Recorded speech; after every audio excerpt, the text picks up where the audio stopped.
Fala pessoal, você sabia que no interior de um condutor eletrizado em equilíbrio eletrostático, o campo elétrico vale zero?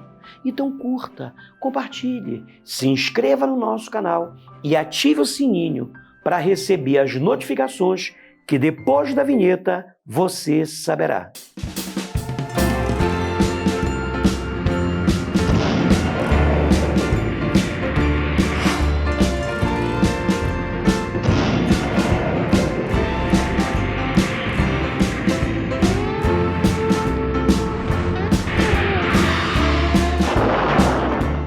Fala pessoal, continuando a nossa revisão de eletrostática, essa aula de hoje é o último assunto da nossa playlist de eletrostática.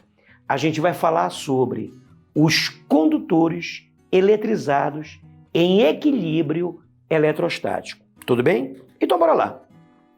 Pessoal, imagina que isso aqui seja um condutor isolado. Esse cara, ele pode estar neutro, ele pode estar eletrizado, não interessa. Se um condutor eletrizado ou não, ele está em equilíbrio eletrostático, isso quer dizer que os seus elétrons livres, eles estão no movimento totalmente desordenado, tá certo? Então, aquilo que caracteriza um condutor em equilíbrio eletrostático é isso. É o fato de que os seus elétrons livres, eles estão no movimento totalmente caótico, no movimento totalmente desordenado.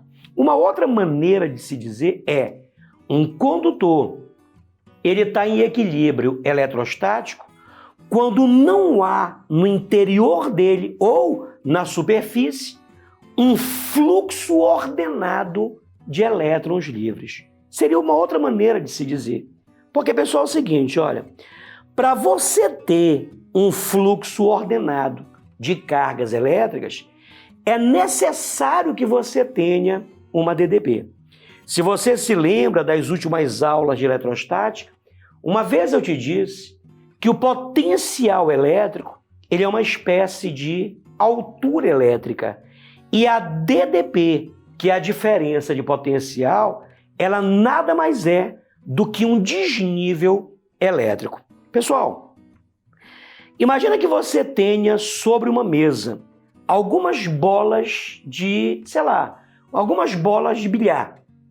Imagina que essas bolas, elas estão no movimento totalmente desordenado, tá? Então, sobre o tampo de uma mesa, nós temos algumas bolas de bilhar que estão no movimento aí totalmente desordenado. Pessoal, se eu levantar um dos lados dessa mesa, ou seja, se eu criar um desnível, o que é que eu vou perceber? Que o movimento das bolas agora será um movimento que ordenado. Por que ele é ordenado? Porque nesse caso eu criei um desnível. A mesma coisa acontece aqui. Se esses elétrons eles estão no movimento totalmente desordenado, quer dizer, se não há um fluxo ordenado de cargas elétricas, isso quer dizer que se você pegar dois pontos quaisquer, chama esse ponto de A e esse ponto de B, isso quer dizer que a DDP entre esses pontos A e B é igual a zero. Por quê? Porque se eu tivesse uma DDP, eu teria um desnível elétrico. E se eu tivesse esse desnível elétrico, o movimento desses elétrons livres não seria um movimento desordenado. Ele seria o quê? Um fluxo ordenado de elétrons livres. Tá certo? Mas, por definição, um condutor ele está em equilíbrio eletrostático quando seus elétrons livres estão no movimento totalmente desordenado. Então, isso leva a crer o quê? Que o potencial de A vai ser igual ao potencial de B. Claro, a DDP entre dois pontos quaisquer nesse condutor, ela tem que ser zero, senão esse movimento seria ordenado. Mas, por definição, um condutor em equilíbrio eletrostático, é aquele em que seus elétrons livres eles estão no movimento totalmente desordenado. Isso quer dizer que todos os pontos desse condutor, pontos internos ou superficiais, eles têm que ter exatamente o mesmo potencial elétrico, tá certo? Então, as propriedades são essas aqui. Primeira propriedade foi o que eu acabei de citar. Se um condutor ele está em equilíbrio eletrostático, então quer dizer que o potencial é o mesmo para todos os pontos internos e superficiais. Então, nesse caso aqui, ó, se isso aqui é um condutor em equilíbrio eletrostático, então o potencial de A vai ser igual ao potencial de B, que vai ser igual ao potencial de C. O potencial, ele permanece constante, tá certo? Então, resumindo tudo que eu disse, se um condutor está em equilíbrio eletrostático, então quer dizer que o potencial vai ser o mesmo para pontos internos e para pontos superficiais. Tá certo? Então isso aí seria uma primeira propriedade dos condutores em equilíbrio eletrostático. Tudo bem, pessoal? Agora veja como tudo se encaixa e como tudo faz sentido. É por isso, gente, que eu sempre te digo, se você sabe toda a parte teórica, você sabe tudo, tá certo? O mais importante é você ter um entendimento do assunto, é entender o assunto. Veja bem, eu estou te dizendo que um condutor em equilíbrio eletrostático, o potencial é o mesmo para pontos internos e superficiais. Não é isso que eu estou afirmando o tempo todo? Então, gente, isso quer dizer que dentro desse condutor, eu não posso ter campo elétrico. Porque se eu tivesse campo dentro do condutor, eu teria linhas de força. E o que é que nós vimos? Que os potenciais elétricos decrescem no sentido das linhas de força. Então, eu não posso ter uma linha de força, senão os potenciais teriam que diminuir no sentido dela. Ora, mas sabemos que o potencial é sempre o mesmo para pontos internos e superficiais. Então, eu não posso ter linha de força aí dentro. Trocando em miúdos, eu não posso ter campo elétrico aí dentro. Tá certo? Então, a segunda propriedade dos condutores em equilíbrio eletrostático é que o campo elétrico, o vetor campo elétrico dentro desse condutor é igual a zero, tá certo? E não importa se esse condutor ele está neutro ou se esse condutor ele está eletrizado, não interessa. Se esse condutor ele tiver eletrizado, a propriedade é a mesma. Se ele estiver em equilíbrio eletrostático, o campo elétrico dentro desse condutor, ele vale zero, tá certo?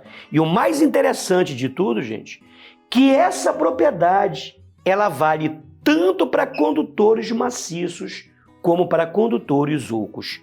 Imagina que isso aqui seja um condutor oco, tá certo? Se ele está em equilíbrio eletrostático, já sabemos o quê? Que o potencial é o mesmo em todos os pontos internos e superficiais.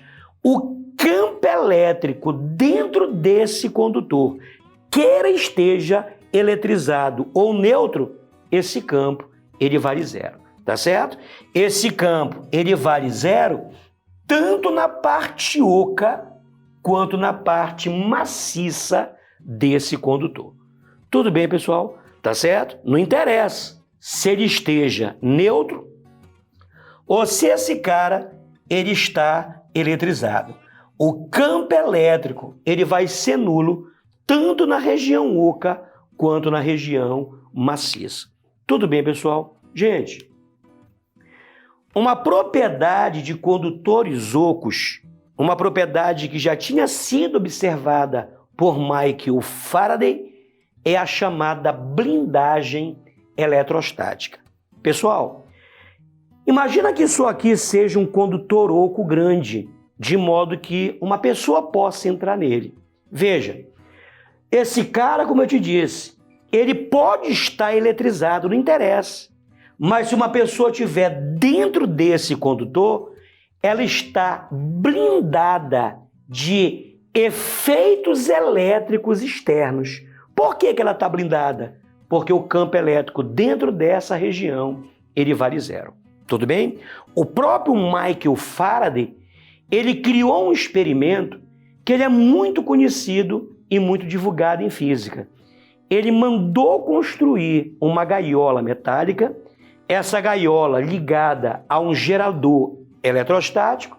Essa gaiola, ela estava extremamente eletrizada. E o Michael Faraday, ele ficou no interior dessa gaiola, extremamente eletrizada, mas nada acontecia a ele, porque ele estava blindado eletrostaticamente, tá certo? Esse fenômeno, esse experimento, ele pode ser chamado de blindagem eletrostática ou ele pode ser chamado de a gaiola de Faraday, tá certo? É por isso, gente, que numa tempestade, se você estiver fora de sua casa, o lugar mais seguro é dentro do seu carro. Porque se vier cair um raio, que nada mais é que uma descarga elétrica sobre seu carro, como ele é um condutor oco, você está protegido dentro do seu carro, você está blindado eletrostaticamente, tá certo? Então você pode chamar de blindagem eletrostática ou você pode chamar de gaiola de Faraday. Tudo bem, pessoal? Eu vou me afastar do quadro para você dar um print, para você fazer seus estudos. Daqui a pouco eu volto com mais informações para você. Então, bora lá. Já vimos duas propriedades dos condutores em equilíbrio eletrostático. Primeiro, que se ele está em equilíbrio eletrostático, o potencial elétrico é o mesmo, tanto para pontos internos como para pontos superficiais, né? Já caiu isso em prova de vestibular. Uma vez eu li uma questão que o cara dizia o seguinte: considere uma esfera condutora de raio igual a 10 centímetros, eletrizada com uma carga elétrica qualquer. Ele dava o valor da carga. A questão dizia o seguinte: imagina que a esfera esteja isolada em equilíbrio eletrostático. Se o potencial no centro da esfera é de 100 volts, quanto vale o potencial na superfície dessa esfera? Ora, se o cara sabe teoria, ele sabe que se o potencial no centro ele vale 100 volts, o potencial na superfície também vale 100 volts. Porque se está em equilíbrio eletrostático, o potencial é o mesmo para pontos internos e superficiais, certo? E como consequência disso, o campo elétrico no interior de um condutor eletrizado em equilíbrio eletrostático, esse campo vale zero. Não interessa se o condutor é oco e se o condutor é maciço. O campo, tanto na parte oca quanto na parte maciça, esse campo vale zero. Tudo bem? No caso particular de um condutor oco, nós temos aí a chamada blindagem eletrostática ou a gaiola de Faraday. Tudo bem? A terceira propriedade, gente, ela diz o seguinte: imagina que isso aqui é um condutor. Esse condutor está em equilíbrio eletrostático, tá certo? Bom, eu vou ceder para esse condutor uma carga elétrica. Por exemplo, uma carga negativa. Ora, gente, o que é que a propriedade diz? A propriedade diz que o campo elétrico aqui dentro desse condutor, ele vale zero. Ora, se no interior de um condutor o campo tem que ser nulo, eu não posso ter cargas elétricas no interior dele, né? Porque o campo é criado por cargas. Se o campo ele é zero, eu não posso ter cargas dentro desse condutor. Então o que acontece? Só tem uma saída. Essas cargas elas vão se distribuir pela superfície externa desse condutor. Tá aqui, ó. Então quer dizer que se você tiver um condutor eletrizado em equilíbrio eletrostático, todo o excesso de cargas ele vai se distribuir pela superfície externa desse condutor, tá certo? Não esquecendo que o campo elétrico aqui dentro, esse campo vale zero. É claro que fora do condutor existe campo. Por que fora do condutor existe campo?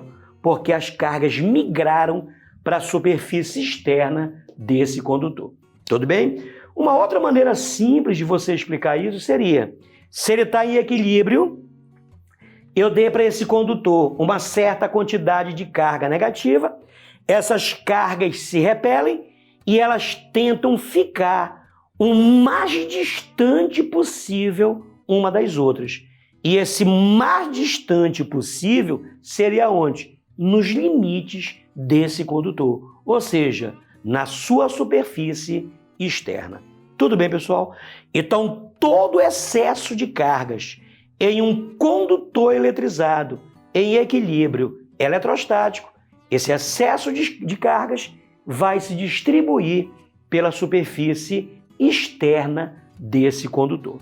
Tá certo? É claro que o campo dentro do condutor vale zero. Esse é um fato. Como as cargas migraram para a superfície externa, então quer dizer que fora do condutor, esse campo ele é diferente de zero. Tudo bem? Bora lá, gente. Aproveitando a figura, bora ver logo a quarta propriedade. Tudo bem?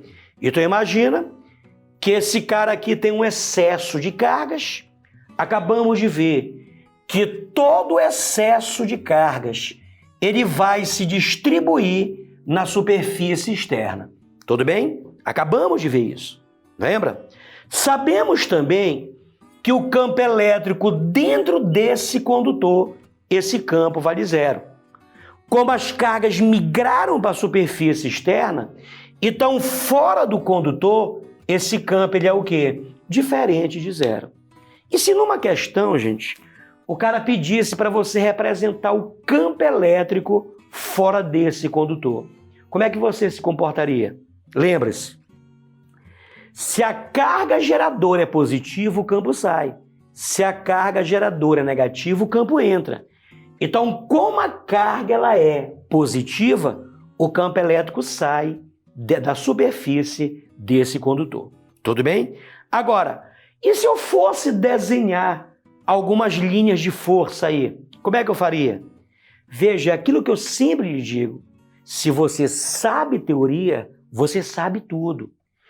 Eu não te disse que um condutor em equilíbrio eletrostático, o potencial elétrico é o mesmo para pontos internos e superficiais? Isso quer dizer que se o potencial desse ponto aqui é 20 volts, o potencial aqui é 20, o potencial aqui é 20, o potencial aqui é 20, o potencial aqui é 20. Então quer dizer que a própria superfície do condutor é uma superfície o quê? Equipotencial, já que todos os pontos têm exatamente o mesmo potencial. Tá vendo como as coisas se encaixam? E qual é a principal característica de uma superfície equipotencial? Uma superfície equipotencial, as linhas de força, elas são sempre perpendiculares à superfície equipotencial, tá certo? Então, se eu for desenhar uma linha de força aqui, ó, tá aqui o campo saindo, esse ângulo aqui tem que ser 90 graus. É uma superfície equipotencial. Se eu for desenhar uma linha de força bem aqui, ela tem que formar 90 graus com superfície. Aqui, ó, ela tem que formar 90 graus com superfície. Aqui ela tem que formar 90 graus com superfície, porque a própria superfície do condutor é uma superfície o quê? Equipotencial. Tudo bem, pessoal? Então, o que é que você já sabe? Você que é chato isso, mas é para fixar, bora lá. Quando é que um condutor tem equilíbrio eletrostático? Quando seus elétrons livres estão no movimento totalmente desordenado. E como consequência disso, o que é que você tem? Potencial elétrico constante para pontos internos e superficiais. O campo elétrico dentro do condutor vale zero, certo? Todo excesso de cargas, ele migra para a superfície externa e fora do condutor, se ele estiver, claro, eletrizado, as linhas de força, elas serão perpendiculares à superfície do condutor, já que ela é uma superfície equipotencial. Tudo bem, gente? Eu vou me afastar do quadro para você dar um print, para você fazer as suas anotações. Daqui a pouco eu volto com mais informações para você. Bom, antes de eu falar na quinta propriedade, eu preciso que você saiba de um conceito aqui, que é o conceito de densidade superficial de carga. Então veja bem, imagina que você tenha aqui um condutor, esse condutor está eletrizado, em equilíbrio eletrostático. A gente já sabe que o excesso de cargas ele vai se distribuir pela superfície externa desse condutor. Tudo bem? Eu vou pegar bem aqui, gente, um pedacinho da superfície desse condutor. É claro que nesse pedacinho da superfície existe uma certa quantidade de carga espalhada aí, e imagina que esse pedacinho aqui, ele tem uma área, eu vou chamar essa área de ΔA, tá certo? É um pedaço, né? Tu tens a superfície desse condutor, eu estou pegando um pedaço da superfície. E nesse pedaço que eu estou pegando, existe uma certa distribuição de carga aqui. Tudo bem? É aquilo que nós chamamos de densidade superficial de cargas, que eu vou representar pela letra grega sigma. Esse aqui é o sigma minúsculo, o sigma maiúsculo é aquele que você usa para representar uma somatória, né? Sigma maiúsculo, sigma minúsculo. Então, para eu calcular essa densidade superficial de cargas, então basta eu pegar a carga que está distribuída naquela pequena área e dividir por essa pequena área, tá certo? Então, esse seria o conceito de densidade superficial de cargas. Tudo bem? Então você sabe que quando se fala em densidade, a gente se refere à concentração, né? Essa equação, ela matematicamente ela diz o seguinte, que se eu mantiver essa concentração aqui constante, se eu mantiver, essa quantidade de carga constante, então perceba que a densidade e a área são grandezas o quê? Inversamente proporcionais. Isso quer dizer que quando a área ela é pequena, nós teremos uma densidade superficial de carga ali muito grande, tá certo? Porque se você mantiver essa quantidade de carga, essas duas grandezas formam uma relação inversa. Então, quando você tem uma área pequena, você tem, né, você tem uma densidade, né, uma concentração de cargas maior. Então, menor área, maior concentração de cargas. O que quer dizer isso? Isso quer dizer que se você tiver um condutor e se esse condutor tiver uma forma irregular, ou seja, se esse condutor ele apresenta uma região pontiaguda, o que vai acontecer? Já sabemos que o campo elétrico aqui dentro ele vale zero. Já sabemos que todo o excesso de cargas ele se distribui na superfície externa. Porém, a região pontiaguda ela é uma região de área pequena. E se a região pontiaguda é uma região de área pequena, aí você vai ter o quê? Uma densidade, uma concentração de carga maior. Então é por isso, gente, que se o condutor tiver uma forma irregular, né, na região mais pontiaguda, é aí que vai haver o quê? Uma maior concentração de cargas. Tudo bem, pessoal? Tá certo? Então, na hora que você for pegar uma questão teórica, já sabe que o campo dentro do condutor vale zero, já sabe que se tiver eletrizado o excesso de cargas vai para a superfície externa, mas é exatamente nas regiões pontiagudas que vai haver uma maior concentração de cargas. Tudo bem, pessoal? Tá certo? Então, eu vou me afastar do quadro para você dar um print, para você fazer seus estudos. Daqui a pouco eu volto com mais informações para você. Pessoal, eu vou falar uma coisa chamada de rigidez dielétrica, tá? É uma informação importante, é uma informação que de vez em quando aparece em prova de vestibular e é bom você saber também, né? Para o seu cotidiano aí, para você entender alguns fenômenos, beleza? Eu vou fazer um experimento aqui contigo. Imagina que isso aqui seja um campo elétrico, tá? Isso aí é um campo elétrico, beleza? Imagina que isso aqui seja um interruptor e toda vez que eu aperto esse interruptor, eu faço o campo entre essas duas placas crescer, tá? Então, a brincadeira é essa.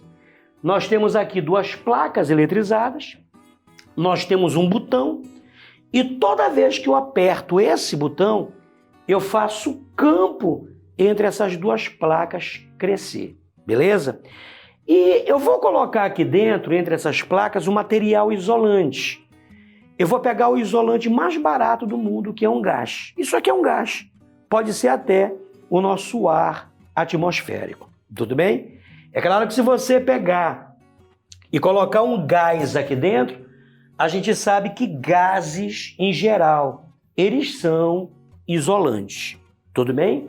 Então, se um gás é isolante, não existe movimentação, né, de cargas no seu interior. Tudo bem? Não tem essa movimentação livre de cargas em seu interior. Então a brincadeira é o seguinte, eu estou pegando aqui um átomo desse gás. É claro que esse átomo desse gás, ele vai se deformar, ele vai se polarizar. Por quê? O elétron, ele está sendo puxado pela placa positiva. E o núcleo que é positivo está sendo puxado pela placa negativa. Então esse átomo, ele simplesmente se deforma. Ele fica polarizado, ele fica com um polo positivo e um polo negativo. Tudo bem? Então o que é que eu vou fazer? Eu vou apertar esse botão. O campo entre as placas aumenta. Se o campo entre as placas aumenta, a força vai aumentar. E se a força aumenta, o que acontece? Esse átomo vai ficar mais deformado. Se eu apertar de novo esse botão, o campo entre as placas cresce. Se o campo cresce, a força cresce. E se a força ela cresce, esse átomo vai ficar cada vez mais deformado. Até chegar um momento, gente, que eu aumentei tanto o campo aqui, que a força ela se torna tão intensa que esse elétron ele está prestes a ser arrancado desse átomo. E esse máximo valor do campo em que o elétron ele está na iminência de ser arrancado de seu átomo é o que nós chamamos de uma rigidez dielétrica. Tudo bem? Então, imagina que a gente está numa situação que o campo cresceu tanto, que a força cresceu tanto, que esse elétron está na iminência de sair de seu átomo. Nós atingimos o quê? A rigidez dielétrica. E pessoal, se eu aumentar um pouco mais o campo, o que vai acontecer? A força ela se torna tão intensa que esse elétron ele vai ser arrancado do seu átomo. E se ele vai ser arrancado do seu átomo, o gás deixa de ser o quê? Isolante. E ele passa a ser condutor, já que agora eu tenho cargas livres dentro dele. Como dentro dele eu tenho elétrons, e esse átomo que perdeu um elétron deixa de ser átomo e passa a ser um íon, a gente diz que esse gás ele é um gás ionizado. Então, esse máximo valor do campo, que pode ser aplicado em um isolante, para que ele ainda seja isolante, isso é chamado de rigidez dielétrica. Um isolante, ele passa a ser condutor quando a sua rigidez dielétrica ela é quebrada, ela é rompida. Tudo bem? É isso que acontece aqui, olha.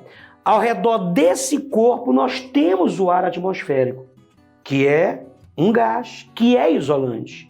Mas como aqui na região pontiaguda eu tenho uma concentração grande de carga, então um campo elétrico aqui, ó, né, na região externa, próxima da região pontiaguda, ele é um campo intenso. E esse campo ele pode ser tão grande que ele pode romper, quebrar a rigidez dielétrica do ar perto dessa região pontiaguda. E esse ar deixa de ser o quê? Isolante, e ele passa a ser condutor. Tá certo? Então é por isso que quando um corpo ele tem uma região pontiaguda, depois de um certo tempo ele torna-se neutro, porque o ar aqui perto da região pontiaguda, ele se torna condutor e essas cargas, digamos assim, de grosso modo, elas vão fluir por essa região, tá certo? É por isso que a região mais pontiaguda do prédio que você mora, quem é? O para-raio.